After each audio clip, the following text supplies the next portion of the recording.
El primero, hacer la incursión con las 600 personas, acercarse por infiltración a las inmediaciones, hacer un ingreso violento a través de las casas y hacer la dominación del inmueble, cosa que, como fácilmente lo pueden determinar ustedes, no hubiera sido positivo, y la opinión de nosotros fue no realizarla, y en efecto en ese sentido también estaba la opinión del gobierno de ese entonces. Luego, en el siguiente plan varía sustancialmente que ya tenemos las casas. Podemos llegar a las casas y de las casas hacer la incursión. Y en el tercero están los túneles. Los túneles nos permiten acercarnos. Los túneles tenían que ir bajo las paredes, bajo las centinelas, y al final lo colocamos bajo la sala y el comedor, que es donde estaban jugando fulbito, con la finalidad de que queden fuera de actividad todos los terroristas, y no le crearán problemas a los rehenes.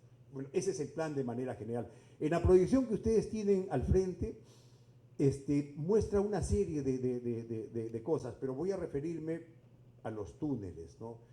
Y antes de ello, a la labor que hicieron los mineros. Los mineros fueron traídos por orden, del jefe del comando conjunto, del gobierno o quien corresponda, y le pidieron al general José Huertas, que era comandante general de la 31ª Brigada en Huancayo, que él contacte a los administradores de las minas y pueda llevar a unos mineros con una tarea que evidentemente no era la que hicieron.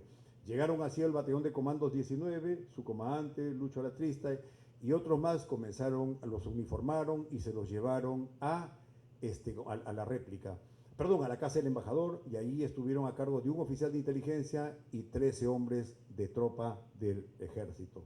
Entonces, ellos son los que hicieron el túnel. O sea, así es como nace. Ellos son los hombres que consiguen que consigue el ejército y comienzan a hacer ese trabajo, una tarea muy valiosa, muy profesional, y sobre todo, señores, comprender la cantidad de tierra que sacaron allá en 192 metros lineales, cuántos metros cúbicos, lo que significan cuántas toneladas que fueron sacadas de ahí, y una vez lamentablemente la vieron cuando un periódico lo siguió, les tomó fotografías, gracias a Dios que no trascendió, porque si Serpa pedía una barreta, hacía un hueco, se terminaba la operación y comenzar de nuevo hubiera sido todo un problema.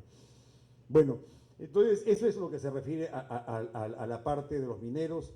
Hay un túnel largo que es el que se encuentra aquí, sale de la casa 4. Los otros son pequeños y son bypasses solamente para que puedan pasar los hombres por debajo de la pared y no ser disparados o heridos si pasan por encima, y el último túnel no los utilizamos.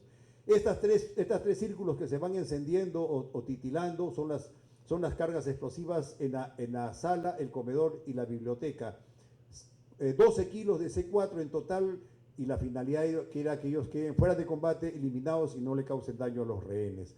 Aquí, en el lugar que estoy señalando, se puso una pared de sacos terreros y de fierro, con la finalidad que la onda mecánica no regrese o no se venga por acá y no hiera o mate a los comandos que allá habían entrado desde la 1 de la tarde hacia los túneles. Bien, esto de manera general es lo que tiene que ver con los túneles y las actividades que se realizaron allá.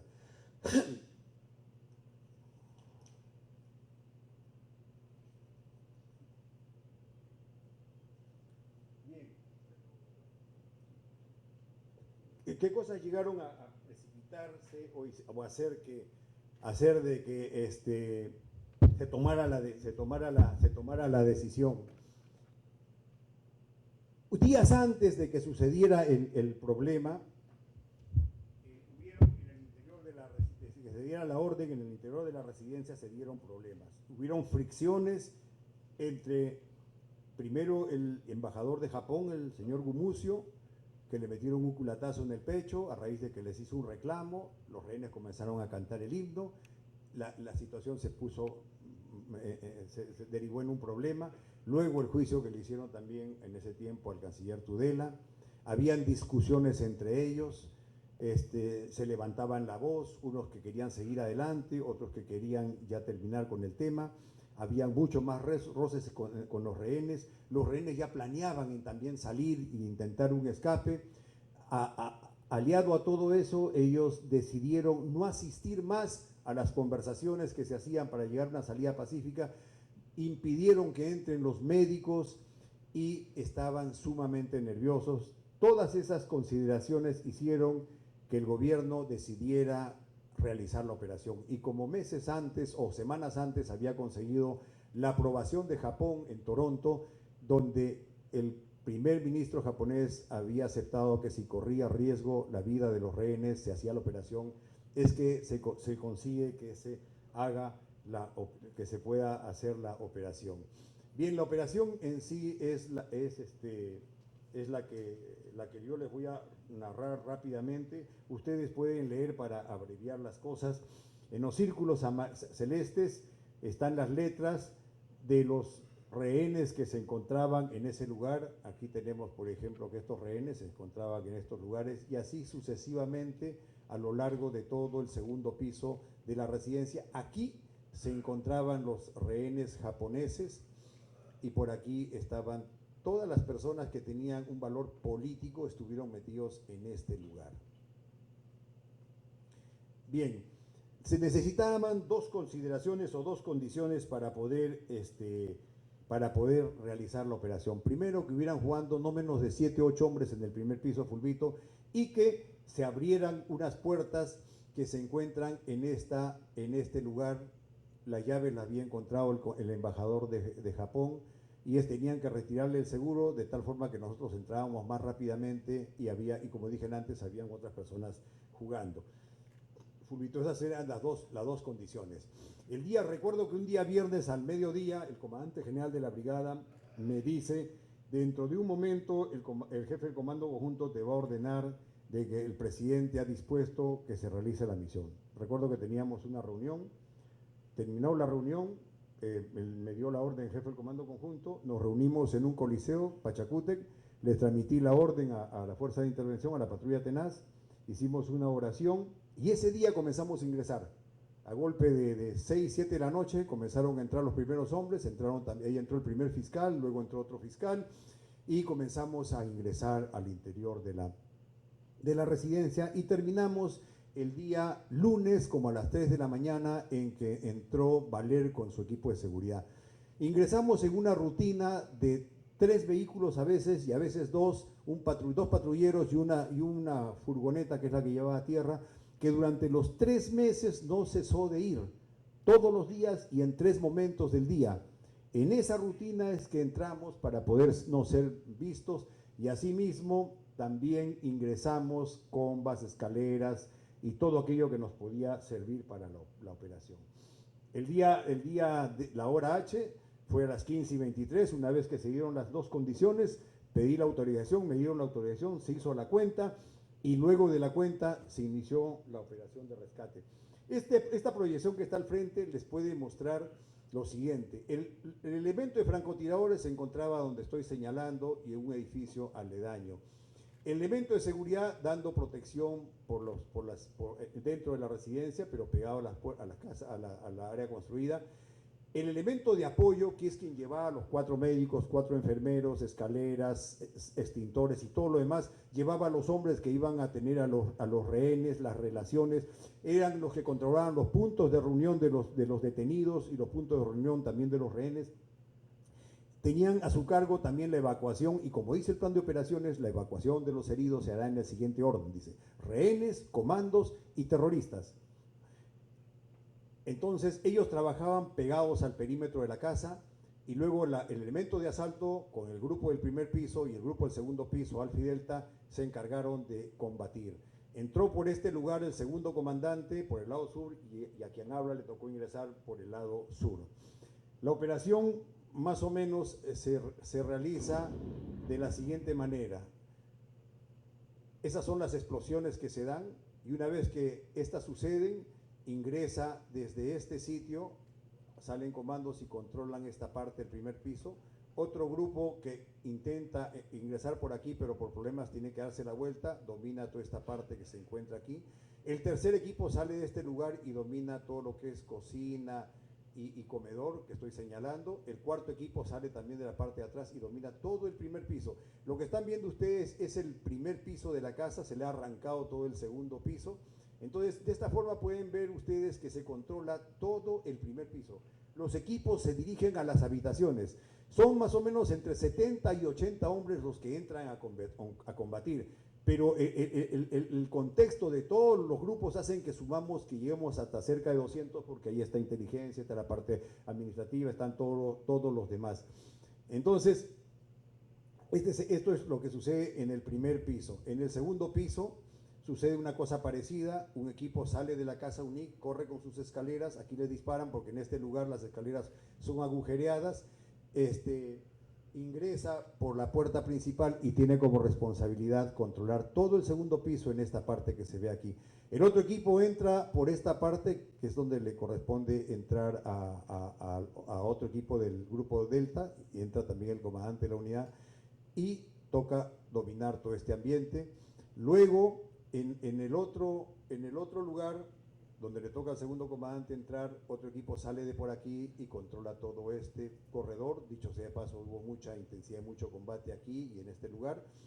Y por último, otro equipo de esta parte de atrás se divide en dos, unos entran por aquí y al final controlamos todo el segundo piso. Esto es de manera general cómo funcionó la dominación del inmueble. Como resultado, ustedes saben lo que sucedió.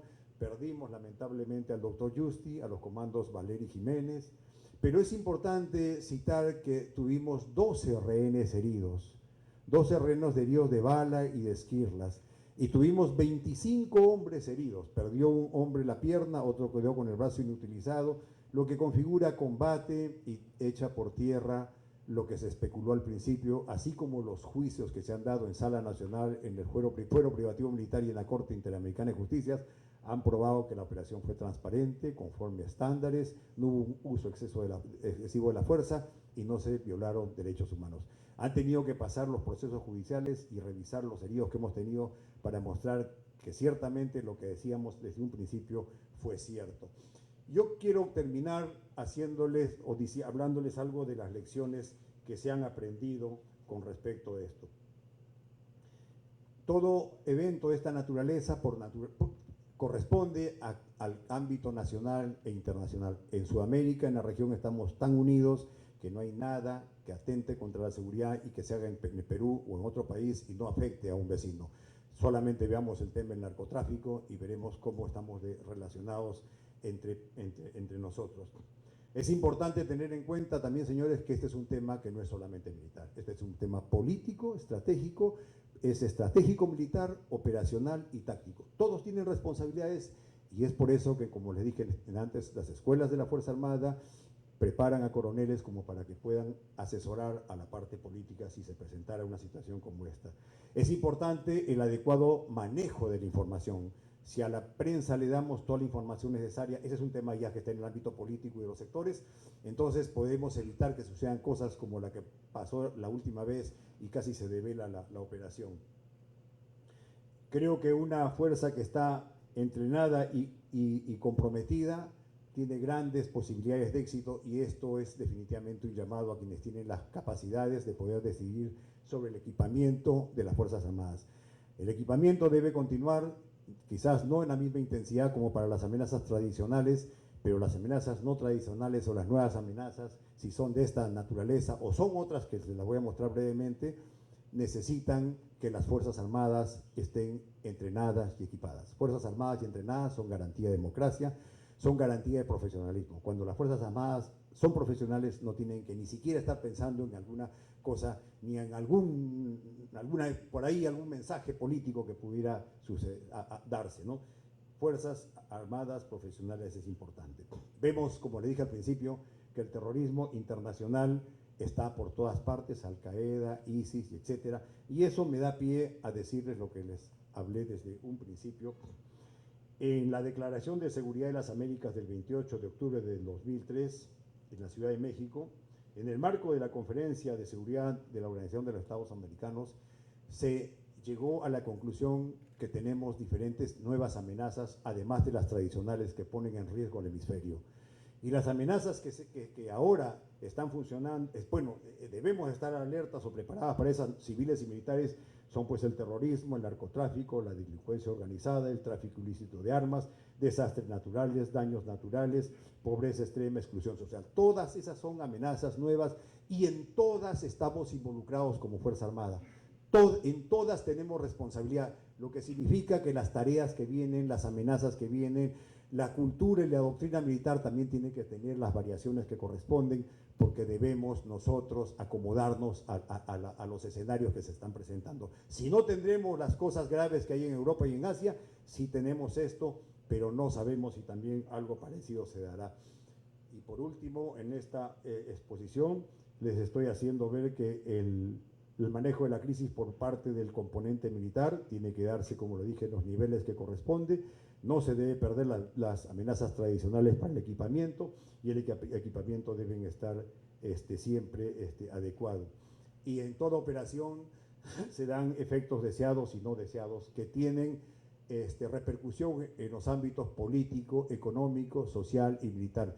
Solamente haciendo un ejercicio mental ustedes podrían darse cuenta rápidamente dónde hubiéramos quedado en esos ámbitos del quehacer nacional si la operación Chavín de Huántar hubiera salido mal. ¿Cuáles hubieran sido los costos políticos, económicos, sociales, militares, ¿no? En la parte militar que nos corresponde, hubiéramos sido tratados hasta de repente como personas no profesionales, que no podemos hacer algo, y hubiera sido una remesón muy fuerte. Todo lo contrario sale si las cosas salen bien y tenemos nosotros una imagen y una estima de la población. Creo que eso es algo que deben comprenderse en la Fuerza Armada para tener en cuenta que todas las cosas siempre deben hacerse bien, de tal manera que no lesionemos la imagen. Y por último, señores, no es posible dar concesiones al terrorismo ni a ninguna amenaza. Debemos estar preparados para ellas. De esta forma yo termino la parte que me corresponde, agradeciéndole nuevamente al congresista Marco Miyashiro por la tarea que ha hecho, a los señores de la mesa de honor por su asistencia y a todos ustedes porque nos ha permitido mostrar lo que hace la Fuerza Armada y que creemos que lo que buscamos al final es confianza de la población y nosotros compromiso para seguir sirviendo. Gracias.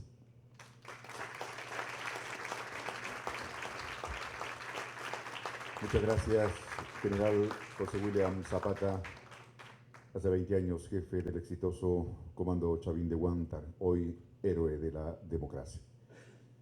En ese momento, hace 20 años, también fue canciller de la República, ex rehén, y hoy lo tenemos aquí a doctor Francisco Tudela. Señor Francisco Tudela, por favor.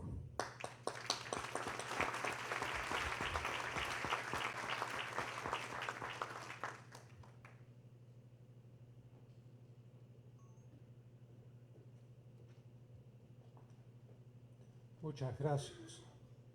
Después de la magnífica presentación del congresista Marco Miyashiro y de la completísima e ilustradora presentación del general José Williams, amigos ambos ya con el paso del tiempo, debo decir que la única diferencia entre lo ocurrido entonces y hoy es que ahora tengo que usar anteojos para poder darles la conferencia. Yo creo que hay dos puntos que son importantes para el análisis de esta crisis. En primer lugar, como bien ha descrito el general Williams, los niveles en los cuales la crisis se desenvuelve.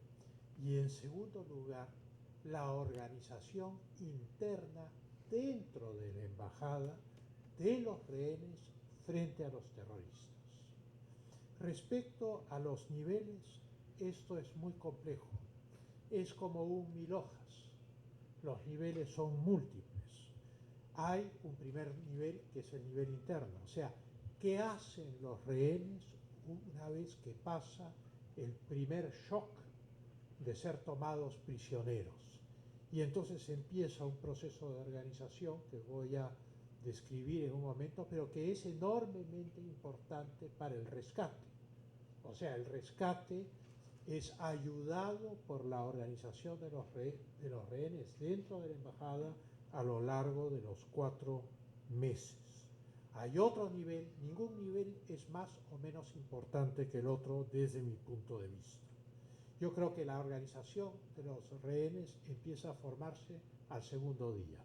El primer día es el día del shock, pero al segundo día ya empezamos a organizarnos, al principio intuitivamente y luego de manera cada vez más deliberada a medida que avanza el tiempo. El segundo nivel es un nivel externo, no digo segundo nivel en jerarquía, el otro nivel es un nivel externo que es el de la inteligencia y el diseño del plan de operaciones para el rescate de la embajada. Y en el de inteligencia hay una serie de factores, porque uno tiene que identificar al enemigo y uno tiene que conocer a su enemigo. Y entonces esta es una fase larga e importante del planeamiento que está, digamos, en la base de la operación misma. Es cierto lo que dice el general Williams, que nadie en ese equipo de terroristas era un principiante. Yo he conversado con todos. Todos habían matado, todos habían participado en acciones. Tal vez había una chica de 17 años que es la única sobre la cual tengo dudas sobre su grado de peligrosidad. Sobre los otros 13 no tengo ninguna duda. Sobre los 4 jefes, extremadamente peligrosos. Según confesión del mismo Néstor Serpa Cartolini, yo me imagino que los jefes, no todo el grupo, pero puede haber sido todo el grupo, se entrenaron con el Ejército de Liberación Nacional de Colombia, que es justamente aquel que no quiere saber nada de ningún acuerdo de paz en Colombia, o sea, el más radical. Curiosamente, incluso la pañoleta que usaba el MRTA es como la pañoleta que usa el Ejército de Liberación Nacional de Colombia. De tal manera que inteligencia, las Fuerzas Armadas, el gobierno, empezaron a identificar políticamente a su enemigo desde el primer momento, y luego hubo una gran estrategia de inteligencia de la cual formó parte pues, los micrófonos, el recoger incluso inteligencia aérea, tengo entendido, sobre la embajada para ir configurando la operación.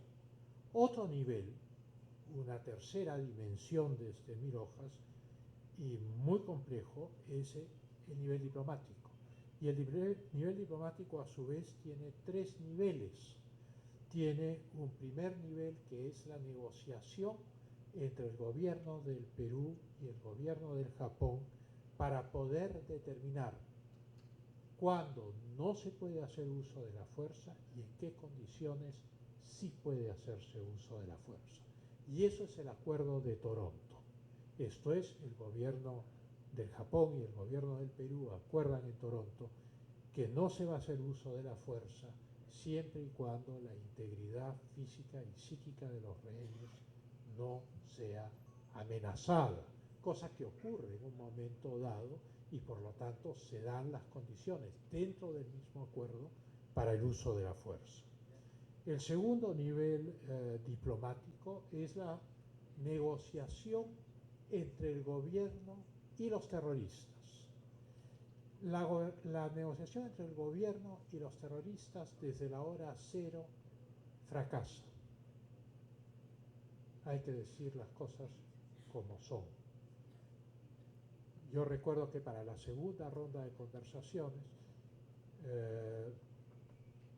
yo preparé una matriz porque Monseñor Cipriani me dijo que en la primera ronda de negociaciones las cosas habían ido muy mal. Néstor Serpa Cartolini permitió que yo me reuniese a solas con el embajador Anthony Vincent y con Monseñor Cipriani, que eran los representantes del Canadá y la Santa Sede. Esa es una de las razones por las cuales el patrón de la organización de las conversaciones con los terroristas sigue el patrón de las conversaciones con el Ecuador.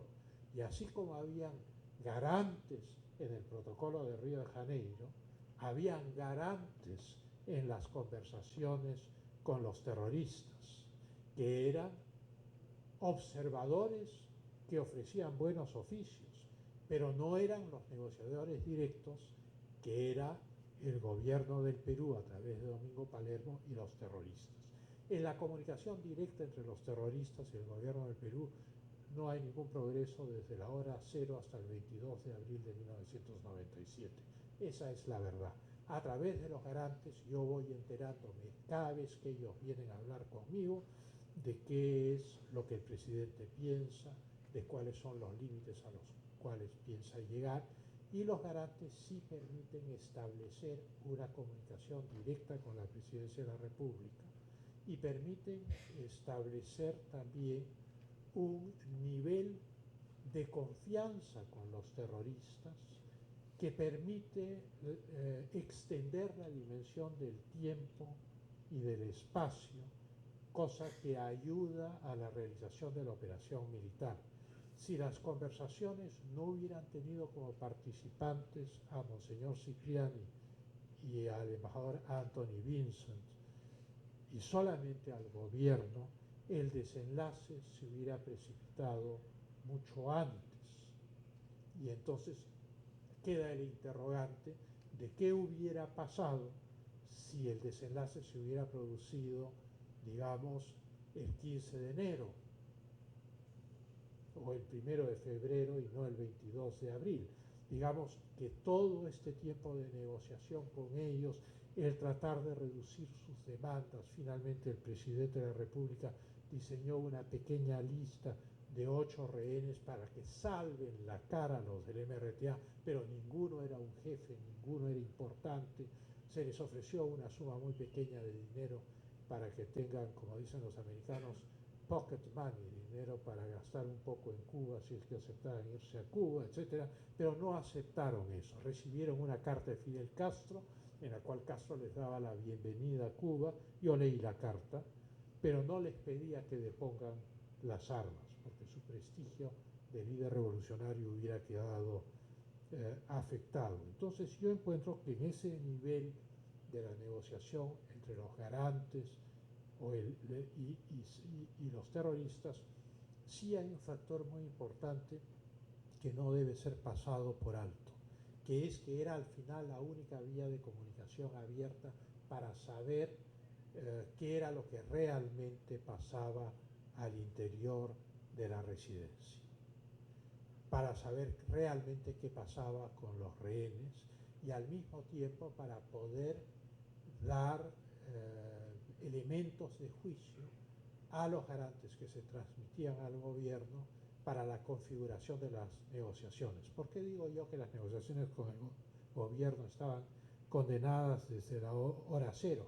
Porque después de la primera ronda llegó Anthony Vincent y Monseñor Cipriani y me dijeron muy preocupados que había sido un desastre las conversaciones, que no había manera de entenderse con esta gente. Y entonces con esa información en la tarde yo preparé una matriz.